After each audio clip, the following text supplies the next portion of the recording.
नमस्कार प्रत्येक को। मैं सुशीला योगाचार्य चूरू से हूँ।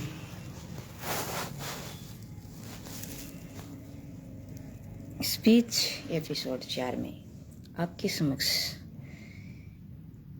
कुछ अपने विचार व्यक्त करना चाहती हूँ। तो यूट्यूब चैनल और फेसबुक चैनल पर जो भी मेरे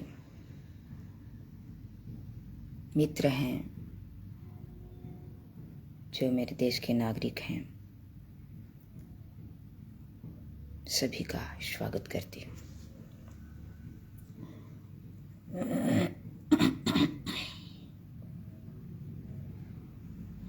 आदमी जब भी कोई काम शुरू करता है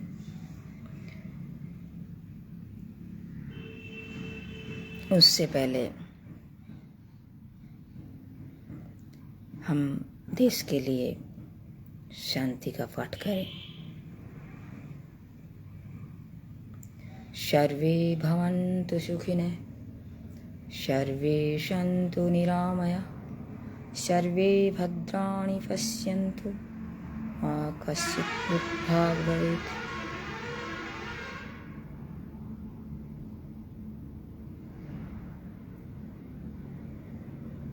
ॐ त्र्यम्बकं यजामहे सुगन्धिं पुष्टिवर्धनम् उर्वारुकमेव बन्धनान् मृत्योर्मोक्षेमामृतात्। ॐ द्यौः अन्तरिक्षं शान्तिः, पृथ्वी शान्तिः, प्रापः शान्तिरोषधयः, शान्तिर्वनस्पतयः, शान्तिर्विश्वदेवः, शान्ति ब्रह्म शान्ति सर्वधर्म शान्ति, श्यामा शान्तिरेधि। ओम शांति शांति शांति शांति।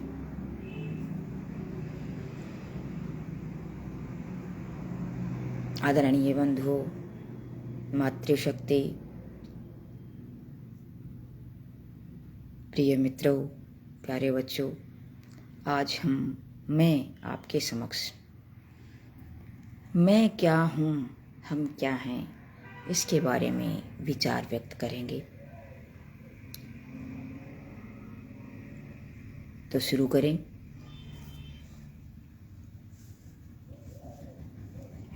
हम क्या हैं, मैं क्या हूँ। हम कभी भी इसके बारे में नहीं सोचते। आखिर हम हैं क्या, आखिर हम ये जीवन लेके आए हैं, किस लिए आए,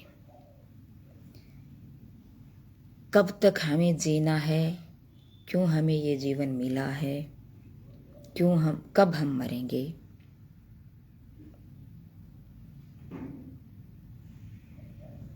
ईश्वर ने हमें बनाया है। क्या हमने जन्म लिया तो आप अपनी मर्जी से लिए था? नहीं लिए। क्या हम मरेंगे तो क्या अपनी मर्जी से मरेंगे? नहीं मरेंगे। ईश्वर के अनुसार हम मरेंगे, ईश्वर के अनुसार ही हम जन्मते हैं। हम 5 इस महाभूतों से हमारा शरीर बनता है। इस 5 महाभूतों में जल, वायु, पृथ्वी, आकाश, अग्नि, ये चीज़ें, इससे हम बने हैं और आखिर में इसी में मिल जाने। हमें जन्म दिया ईश्वर ने दिया। हमारी माँ के गर्भ में जब हम जन्मे, भ्रूण जब गिरा, ईश्वर की देन है। कर्म हमने किया, लेकिन कर्म करवाया किसने? ईश्वर ने। मरेंगे कभी, आपको मरने की डेट कभी हमें पता है? नहीं पता। ईश्वर ने ये अपने पास ही रखी है।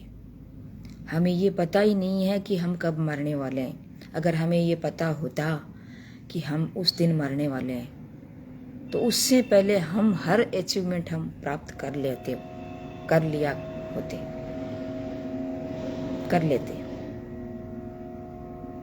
तो ये ईश्वर ने अपने पास ही रखा है। ये चीज, जन्म और मरण ईश्वर ने रखा है।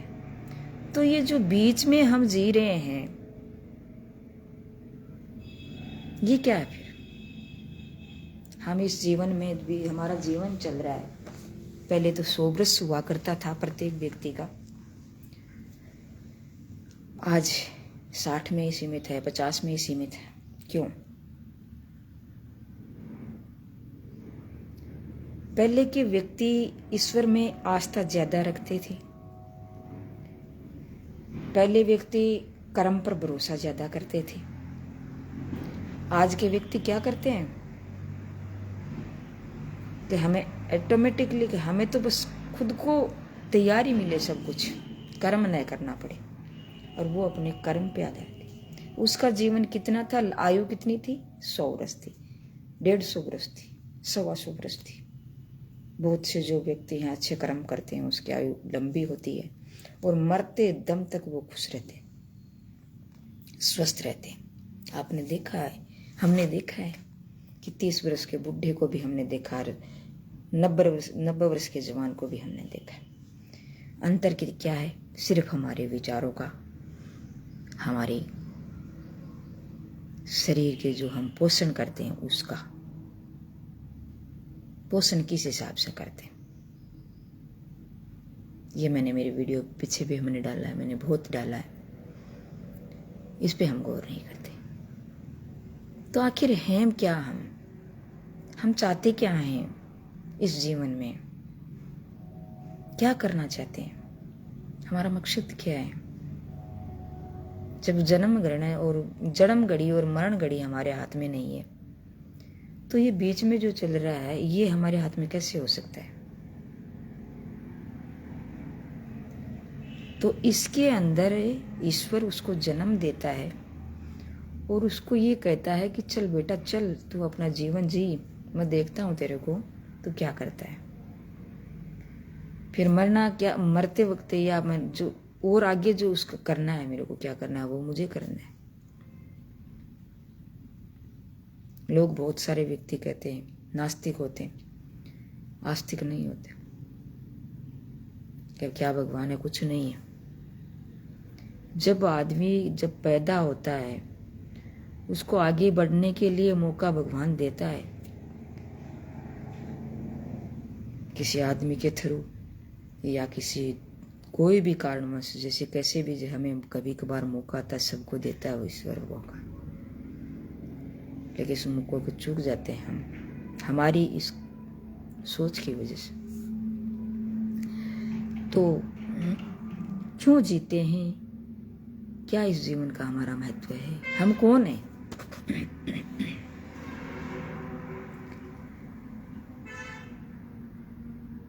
हमारा जीवन क्या है?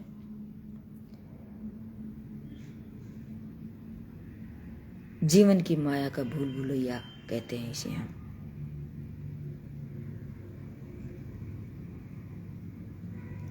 उसके रहते हुए हमें अपना ज्ञान ही नहीं रह सकता। हमें ये पता ही नहीं है कि हम क्या है।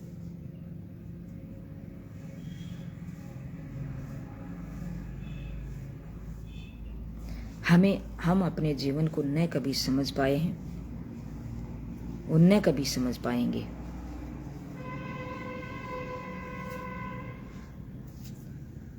हम ये न जानते हैं कि हमारे शरीर है, इसमें कौन जी रहा है।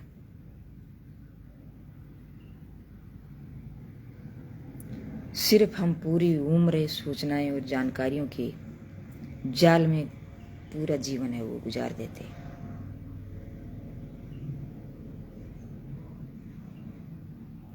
हमारा प्रज्ञा से कोई परिचय नहीं हो पाता। जीवन की जो सूक्ष्म चीज है, अंदर की, हमारे अंदर क्या हो रहा है, योग क्या करता है? योग व्यक्ति को बाहर से अंदर की तरफ ले जाता है, अंदर की तरफ मोड़ता है, अंतर्मुखी बनाता है। उसकी सूक्ष्म चीज है उनकी तरफ मोड़ता है।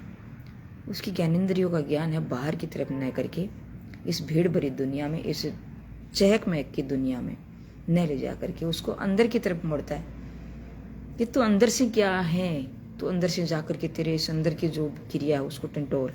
इनके अंदर जो एक सूक्ष्म सी चीज छुपी हुई है, एक सूक्ष्म आत्मा छुपी हुई है, सूक्ष्म क्रियाएं छुपी हुई हैं। उसको समझ, उसको देख कि वो क्या है, लेकिन उस तक कोई भी व्यक्ति नहीं जा पाता।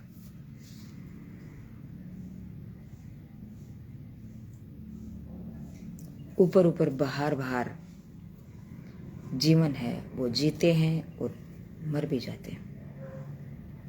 कभी कभार तक क्या आता है कि व्यक्ति शुरुआत में जब उसके समझ में आता है कि मतलब समझ में आता है, तब तक तो वो खत्म हो चुका होता है। कुछ विरले व्यक्ति होते हैं जो जन्म के बाद 2-4 साल 5 साल पर के बाद में ही उसका विकास होना शुरू हो जाता है और वो समझना शुरू कर देते हैं और वो सोचते भी हैं कि हमारे जीवन का आखिर मूल उद्देश्य क्या है, हम मूल को खो क्यों रहे हैं।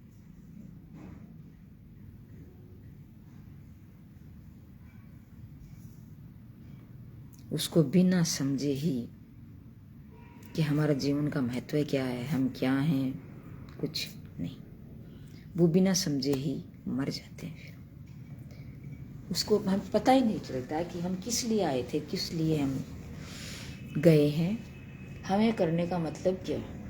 इस जीवन में हम आए हैं, मरना जीना किसी के बस में नहीं है, लेकिन इस जीवन में जितने साल हम जीते हैं उसमें कर्म क्या करते हैं उस पर डिपेंड करता है कि हम उस कर्म के आधार पर हमें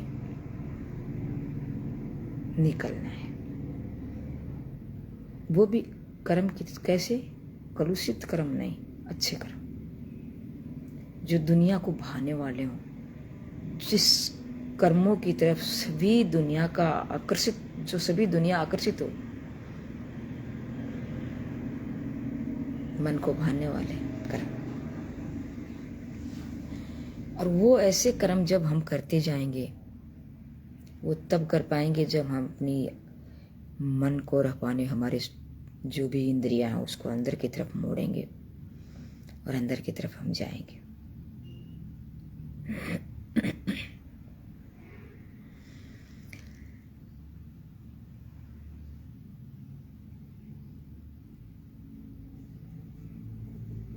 एक व्यक्ति है, वो एक उपकरण की तरह है, काम करता रहता है और मर जाता है। और विशेष तौर से हमें जरूरत किस चीज की है, शुरुआत से ही बच्चों में संस्कार डालिए ज्ञान ग्रहण करने का। आपने देखा है कभी, वैसे मतलब बच्चे हैं, छोटे से बच्चे तुरंत ऐसा जवाब देते हैं जैसे कोई कंप्यूटर हो। उसकी परवरिश होती है बच्चों की, वो परवरिश होती है। तो हमारा काम क्या है, जीवन में ज्ञान का अर्जन करना। ज्ञान का अर्जन जब हम करेंगे तो हमें ये चीज समझ में आएगी, फिर हम अंदर की तरफ मुड़ेंगे और फिर जब हम कर्म करने निकलेंगे तो हमें कुछ कमाल का मिलेगा।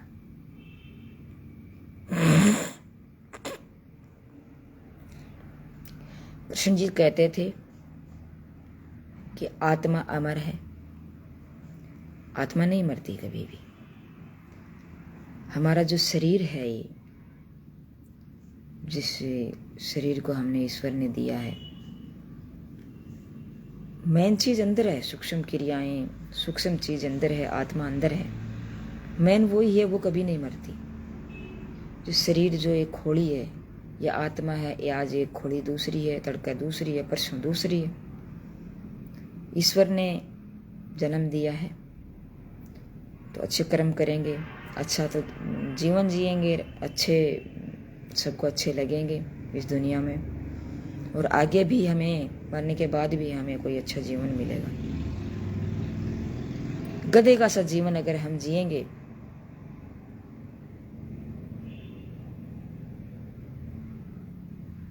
तो हम गधे बनेंगे, और ऐसा जीवन जिएंगे ऊंट का सा जीवन जिएंगे, जीवन मिलेगा। ताकि वो भी कोई भी काम अपनी मर्जी से नहीं कर सकता, उसे प्रत्येक काम किसी के दूसरे की जरूरत होती है। तो वो जीवन निस्सार है।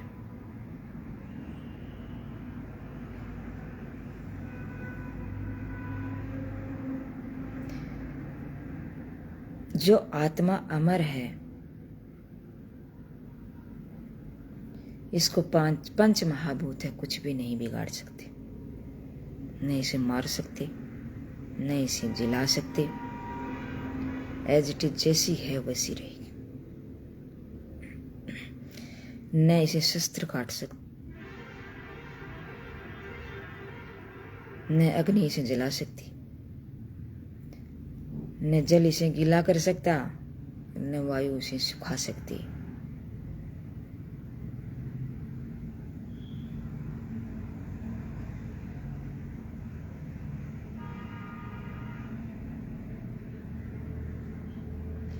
तो कर्मों के फलों को भोगने के लिए प्रकृति है।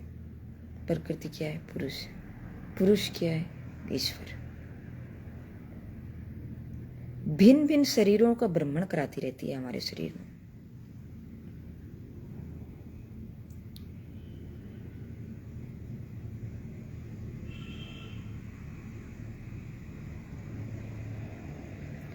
तो ये प्रश्न उठना सहज ही है कि माता पिता किसको जन्म देते हैं? किसको देते हैं? एक शरीर को। उसके अंदर जो कुछ है, आत्मा, सूक्ष्म जो चीज है, उसको न कोई बिगाड़ सकता, न कभी बिगाड़ा है, न कभी बिगड़ेगा। इसको कुछ भी नहीं हो सकता। तो माता पिता किसको देते हैं? एक शरीर को जन्म देते हैं। उस शरीर में जो आत्मा है वो तो अमर है। शरीर को जन्म देते हैं तो शरीर को जन्म देते हैं, शरीर को कर्म करने के लिए देते हैं। कर्म कैसे करने हैं, कैसे नहीं करने हैं, वो इस पर देखता है। और शरीर क्या है? पंचभूतों की सृष्टि है।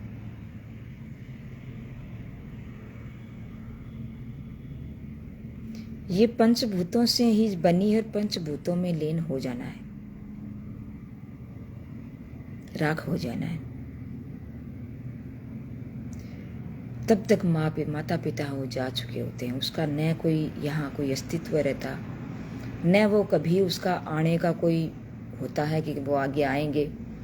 उसका द्वार है वो बंद हो जाता है। कैसी पहेली है जीवन की, जीवन भी आगे बढ़ता जाता है, पीछे से उसके चिन्ह है वो मिटते जाते हैं।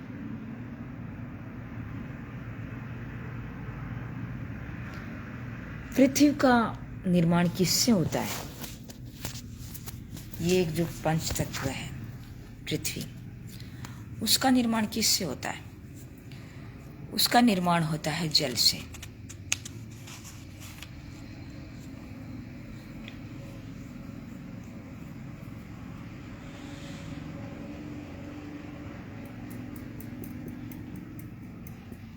और अन्य जो महाभूत हैं वो सभी,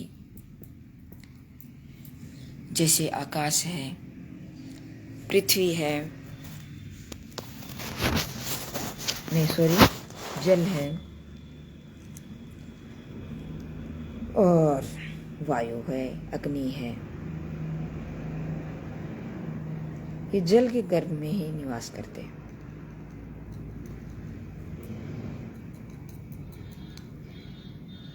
और हमें इस चीज का भी हमें पता नहीं है।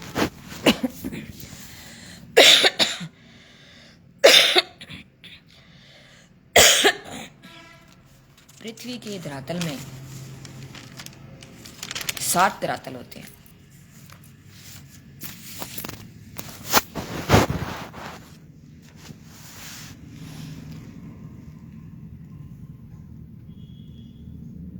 अतल, वितल, शूतल, तलातल, महातल, रसातल और पाताल।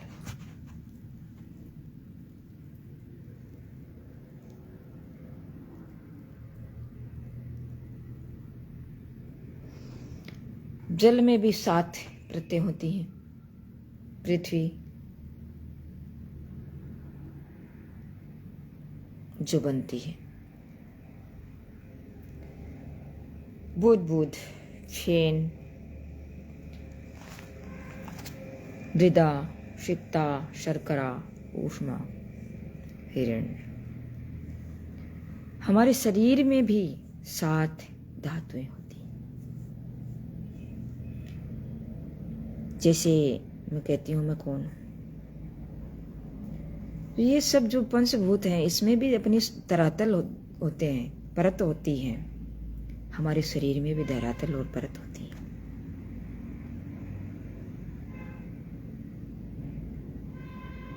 हम बाहर के, जैसे माता पिता ने हमें जन्म दे दिया, बाहर से हम जीवन करते हैं। हमें ये पता नहीं है कि हमारा जीवन किस लिए है, हम क्यों जी रहे हैं, हमें क्या करना है आगे। मन में आया कर रहे हैं, जी माया कर रहे हैं, मन के मते चल रहे हैं। कबीर जी तो कहते थे कि मन के मते न चालिए, पलक पलक मन, और मन तो पलक पलक होता है। माइंड को आगे जब लेके आएंगे, जब माइंड इस मन के आगे आएगा तो मन क्या कर रहा है, उसको पीछे हटा देगा। तो मन क्या करेगा, जो बाहर भाग रहा है, जो अपनी इंद्रियों को बाहर ले जा रहा है, जो देख रहा है वो बाहर की तरफ देख रहा है, सुन रहा है बाहर की तरफ सुन रहा है, सूंघ रहा है बाहर की तरफ सूंघ रहा है, खा रहा है बाहर की तरफ से खा रहा है।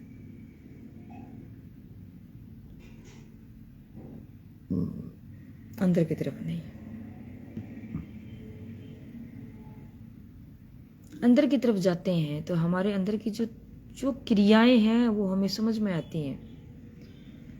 हमारे शरीर में 7 धातु हैं। रस है, रक्त है, मांस है, मज्जा है, अस्थि है, मेद है और शुक्र है। इस चीज का हमारा शरीर बना हुआ है।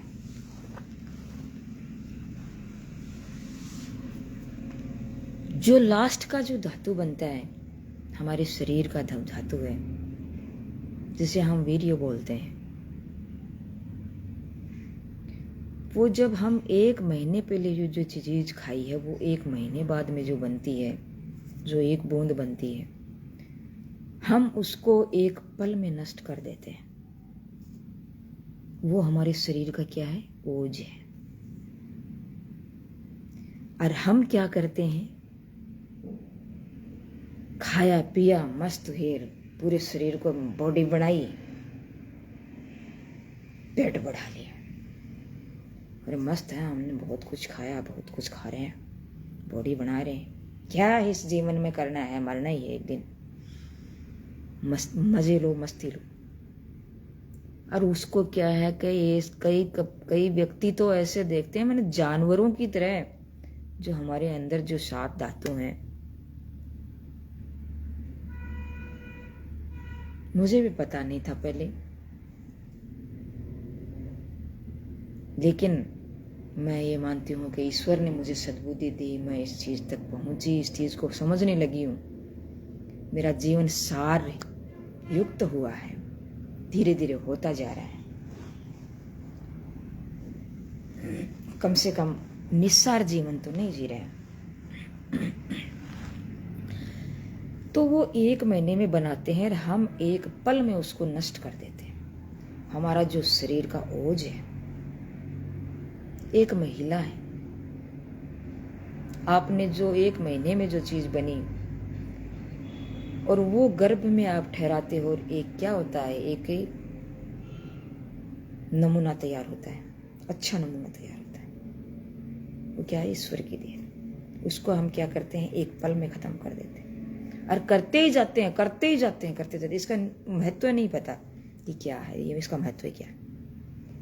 इसके बहुत नुकसान होते हैं। महिला को भगवान ने बनाया है, महिला क्या करती है, एक अच्छा प्रोडक्ट तैयार करती है, तब ईश्वर उस पर खुश होता है और अपनी शक्ति को बिना मतलब भी खर्च नहीं करती है। वो एक ऐसे प्रोडक्ट बनाने में खर्च करती है।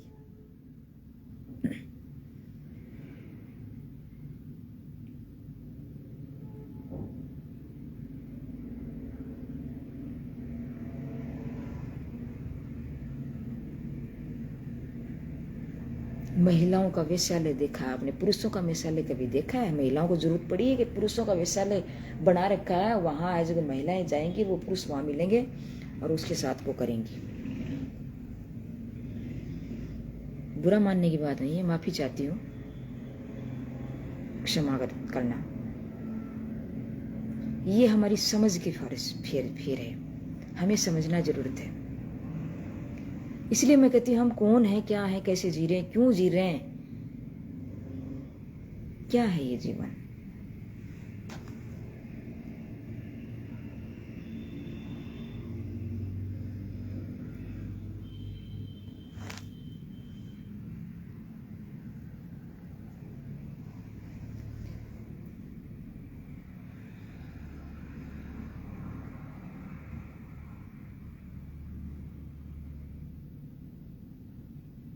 क्या इस प्रकृति में हम अपने आप को नहीं ढूंढ रहे? स्वयं को ढूंढते फिरते, और स्वयं को भी, जिसको ये चीज का पता नहीं है ना, वो क्या ढूंढेंगे? क्या खाक ढूंढेंगे? वो जिसको पता है ना, वो अपने आप को ढूंढते फिरते हैं। वो दर्शन हमारे सामने रखते हैं कि हमारे इस जीवन का महत्व क्या है। इस पीढ़ियों को संस्कार दो, इनको ये पीढ़ियों को पढ़ाओ, जो नई जनरेशन है उसको बताओ।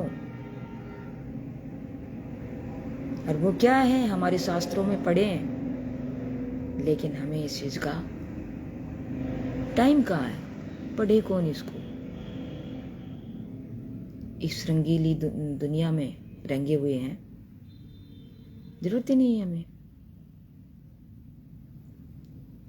मतलब क्या रह गया इस दुनिया में? जो हमारी जो चीज है, भगवान ने हमें ऐसी चीज बनाने की जो मशीन बनाई है, ऐसी जो धातु बनते हैं, 7 धातुएं बनती हैं, और उसको हम बेकार में नष्ट करते जाते हैं। हाँ, मैं मानती हूं भूख होती है, सभी को होती है, लेकिन इसको ऐसा यूज लो, अपने शरीर को ऐसा यूज लो। भूख 5 मिनट की होती है। विवेकानंद जी ने विवाह करना ही मना क्यों कर दिया? उसके समक्ष एक महिला आई थी, उन्होंने उसे पूछा था कि मैं आपसे शादी करना चाहती हूँ। बोली शादी करके क्या करोगी?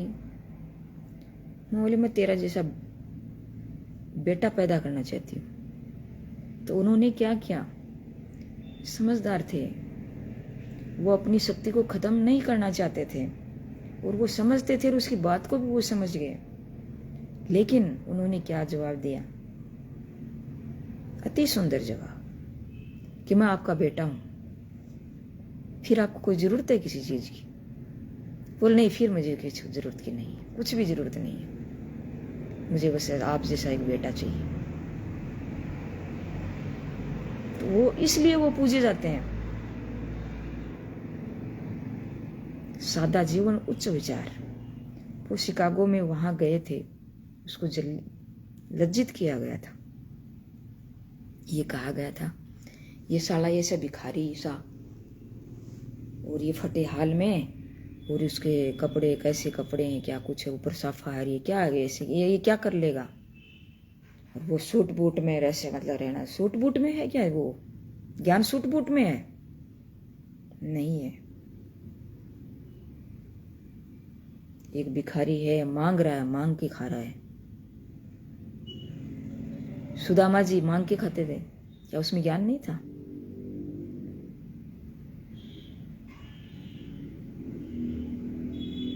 लेकिन ज्ञान का प्रयोग भी कहाँ करते थे, वो आपको सभी को पता है। मित्र से भी वो अपने मांगने से, हालांकि मित्र का कोई बांटा नहीं है किसी से, लेकिन उसने ये सोचा कि वो मित्रता नहीं रह जाएगी, फिर हम उससे मांग कर लेंगे, हालांकि कुछ नहीं है उसका, उनका उसमें कोई भेद नहीं होता। लेकिन उससे नहीं जाया गया।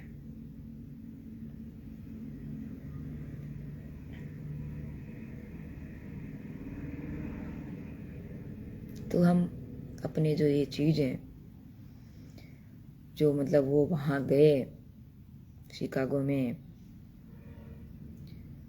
और जाकर के उन्होंने कुछ नहीं कहा, लेकिन बोले आप मेरे को बोलने को दो एक बार, कुछ टाइम के लिए। बोले किस पे बोलोगे आप? बोले आप सुनने पे बोलो। कि जानी क्या बोलेगा इसके ऊपर। वो सुनने पर बोलना लग गए तो उसको ये कहना पड़ा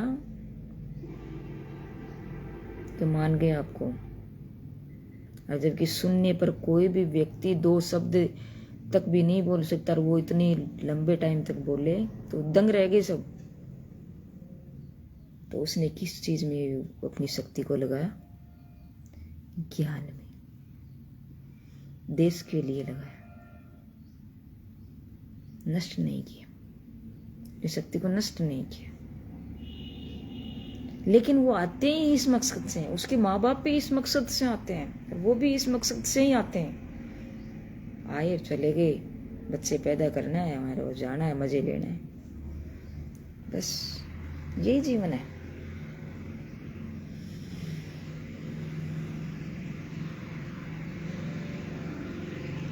माता पिता बच्चे पैदा करके चले जाते हैं, कभी वो फिर से वापस नहीं आने वाले हैं।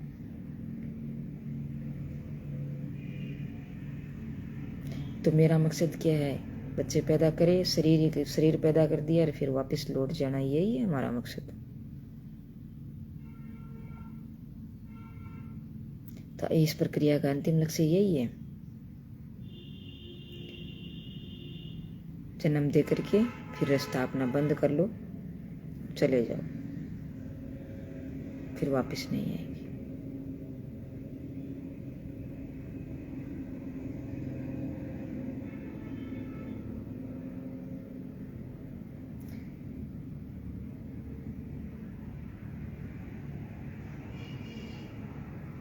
फल का स्वरूप क्या है? फल का स्वरूप रस, स्वाद, रंग और रूपाधि रेत, यानी पिता के अनुभव।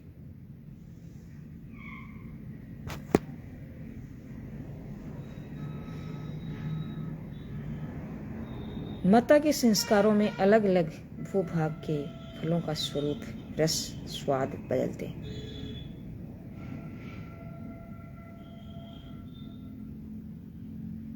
अगर आप अपने वंश को ढूंढने चलो तो आखिर आपको क्या मिलता है? अंतिम पुरुष क्या है? ब्रह्म ही होगा।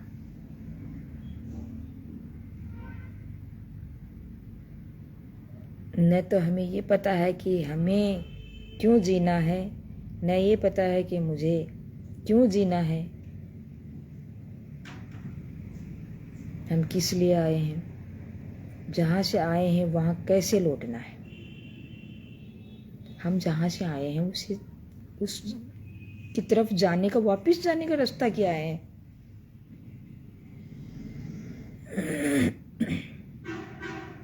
ऋषि महर्षि वो बताते हैं कि इंसान जब अगर हो तो जहाँ आए हो मतलब ईश्वर ने आपको भेजा है, वापस ईश्वर तक जाने का क्या रास्ता है, उसके लिए हमें क्या कर्म करने हैं, कैसे हम वहां तक पहुंच पाएंगे। तब तो हमारा जीवन सार है। और वो हम कैसे जा सकते हैं? हम अपने अंतर मन तक पहुंचेंगे। हम सूक्ष्म जो चीज है, अंदर जो सूक्ष्म चीज है उसको देखेंगे, अंदर जो आत्मा है उसको पहचानेंगे, उसका रास्ता ढूंढेंगे, उस जैसे कर्म करेंगे, उस जैसे अपने शरीर को रखेंगे, फिर देखो कमाल का कुछ अलग होगा।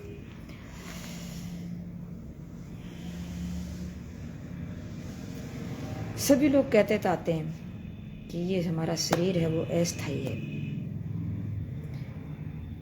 इसका कोई स्थायित्व नहीं है। स्थायी है तो आत्मा का है जो अमर है। एक दिन हमें इस शरीर को खाली करना ही पड़ेगा।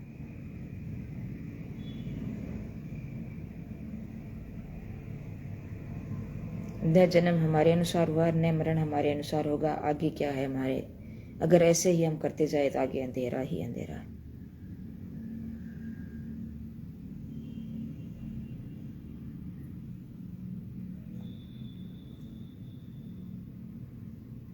हम न अपने अनुसार मरते हैं, न अपने अनुसार जीते हैं, तो फिर कर्म हमारे अनुसार कैसे होंगे और कैसे उन कर्मों को ईश्वर स्वीकार करेगा, और कैसे हम वापिस से जो ईश्वर का जो कर्म थे उसके अनुसार हम उस तक पहुंच पाएंगे। तो ये क्या है, एक भूल भुलैया है।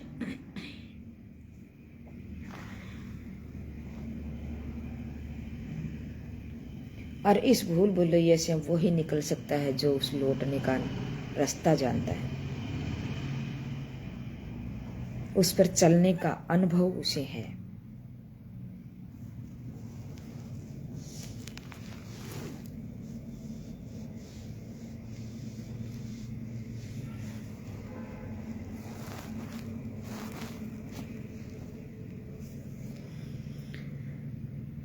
क्योंकि आपको ये सभी को पता, तो सभी को पढ़ते सभी हैं कि ये शरीर है वो सूक्ष्म है। आखिर में हमारा प्रज्ञावान ही हमारा सहायक हो सकता है।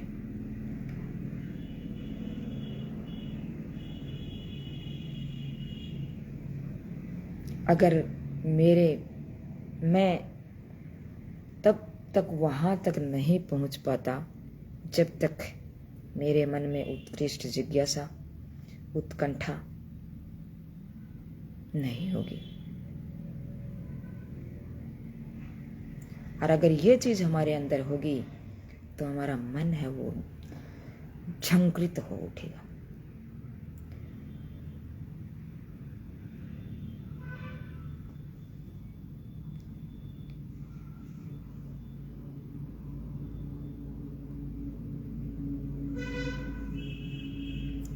मान लो ऐसे ही वो अनायास ही वो जो समर्पित है हमारे ईश्वर के प्रति,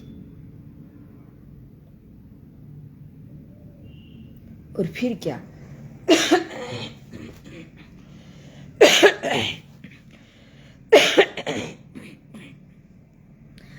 अगर ऐसा व्यक्ति जो जन्म से होता है, जो कंप्यूटर की तरह होता है ज्ञान में, और ग्रहण करता जाता है जन्म से ही, 5 वर्ष का जब है उस टाइम से,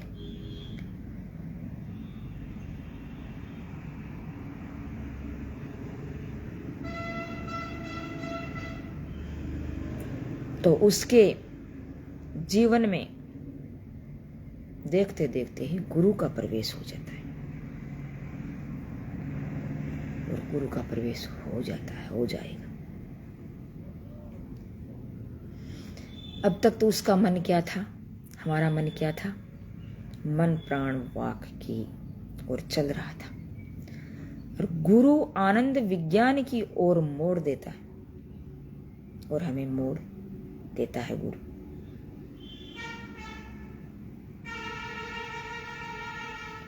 तो माता पिता ने एको अहम बहुश्याम के लिए मुझे जगत में बुलाया था।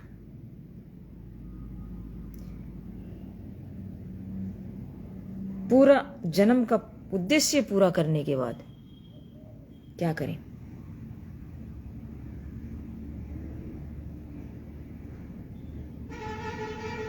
इसके लिए गुरु दोबारा जन्म देता है। वो होता गुरु। जो व्यक्ति का दूसरा जन्म जब मिलता है तो वो गुरु होता है। योग है वो भी व्यक्ति का दूसरा जन्म होता है। योग भी एक गुरु है हमारा। और अगर हम प्रेम करते हैं तो प्रेम भी हमारा गुरु है। विवेक भी हमारा गुरु है। किस किस चीज को समझेंगे हम? पूरा ब्रह्मांड है, इस ब्रह्मांड में ज्ञान के अपार भंडार है।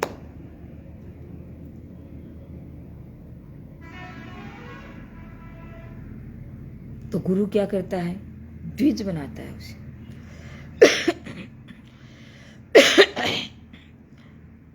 दूसरी यात्रा के लिए तैयार करता है।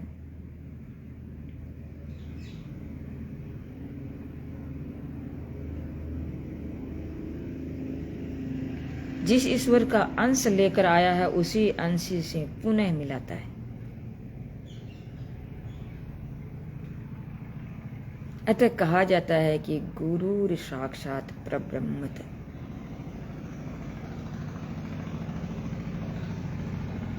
तस्मै श्री गुरुवे नमः। तो जैसे ईश्वर का कोई विकल्प नहीं है,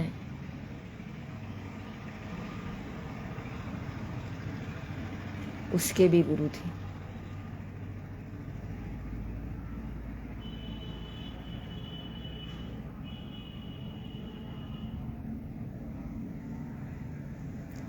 जैसे राम और कृष्ण तो अवतार पुरुष थे, और उसके भी गुरु थे जिसे ईश्वर का कोई विकल्प नहीं है। जो ईश्वर है, उनके भी जो ईश्वर थे, उनके जो गुरु थे, उसका कोई विकल्प नहीं है।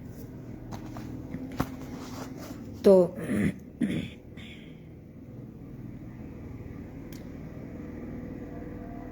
गुरु क्या है?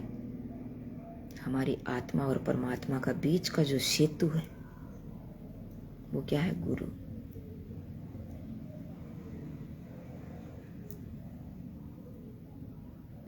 जो आप में परमात्मा बन जाने का,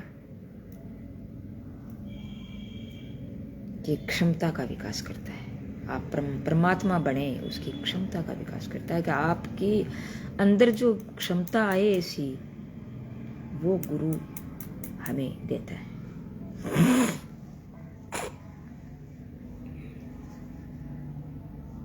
आप कभी देखो, बाबा रामदेव जी, देशराज जी, और भी बहुत से गुरु हैं जो पहुंचे हुए हैं।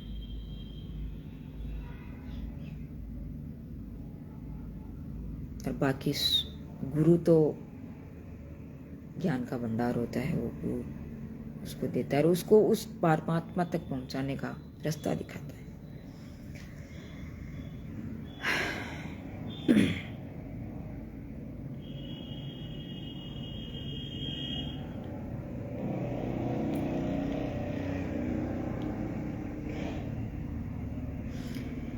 इस शरीर में एक और माता पिता है, वो स्वयं कर्म रूप यात्रा करते हैं, और दूसरी ओर गुरु ज्ञान रूप यात्रा करता है।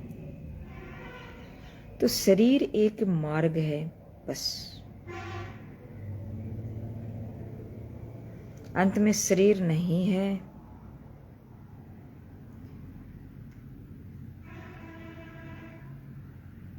यहां पुनर्विचार करने की आवश्यकता है। मैं कौन हूं?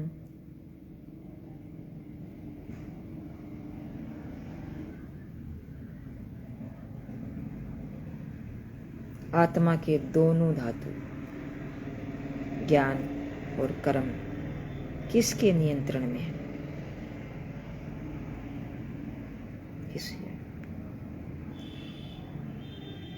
जिसके हैं, अगर इसको हैं, उसको पहली बात तो पता है, नहीं पता है तो वो कभी समझ भी नहीं पाते।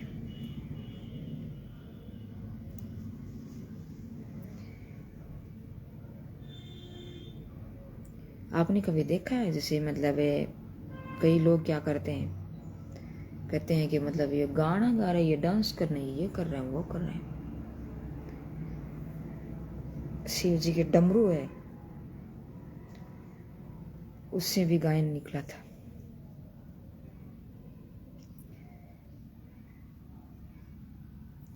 पंचवेद से ही ये सभी कलाएं निकली हैं, उद्गम हुआ इसका।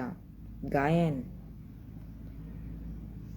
वादन, नर्तन, अभिनय, इससे ये चीज कोई भी छूती नहीं है।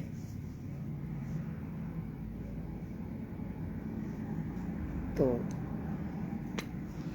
इसलिए अब इस चीज से आप समझ पाए होंगे कि हम क्या हैं, हमारा जीवन है वो क्या है। एक या तो रोबोट है, मेरी समझ में तो हम जो इस दुनिया में चल रहे हैं तो रोबोट की तरह चल रहे हैं। रोबोट को इधर चला लिया, इधर चला लिया, इधर चला लिया, वैसे ही चल रहा है।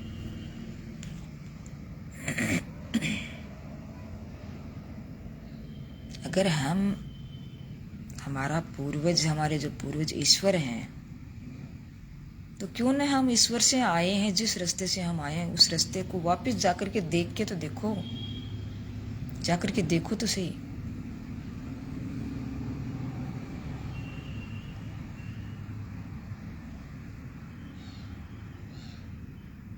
हम क्या हैं? ब्रह्म है।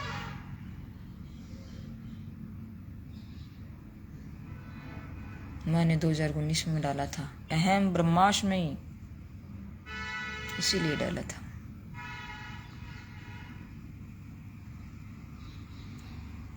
हमारा शरीर क्या है, क्या ईश्वर ने बनाया है। ये कार्टून नहीं है, ये बहुत अच्छी इसके अंदर जो भी क्रियाएं बनाई हैं वो बहुत ही सोच समझ के बनाई। हम उसे